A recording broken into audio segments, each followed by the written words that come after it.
Washington, a total of 11 Super-as Navy-as carriers have represented world jealousy in terms of naval might and military power projections. However, the status of their cult threatened to remain a myth by the rise of the Russian and Chinese missile fleets. The U.S. Navy's Nimitz-class aircraft dominates giant ships as high as 130 feet above sea level.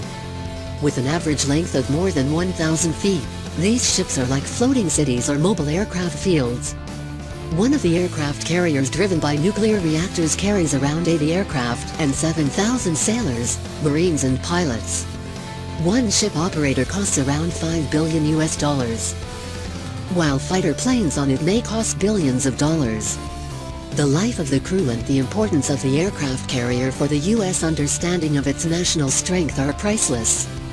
Jerry Hendricks, a former U.S. Navy captain, warned that the greatness of the giant ships was too mythological to fight. Hendricks, who had worked as chairman of the executive panel of naval operations on naval aviation and missile defense, warned of this at the Heritage Foundation event on Tuesday. Operators have surpassed the Marine platform to become a mystical symbol of American national power, Hendricks said. They are a symbol of the nation, greatness, in the way they are considered a national prestige asset, he said.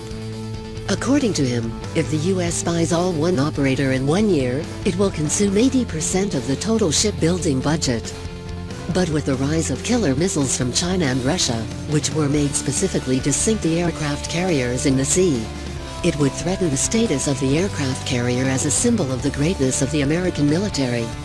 Brian Clark, former special assistant to the head of naval operations, who also spoke at the Heritage Foundation, said that in the best-case scenario, aircraft carrier combat groups could drop 450 approaching missiles. China is likely to be able to collect 600 missiles in an attack some 1,000 miles off their coast.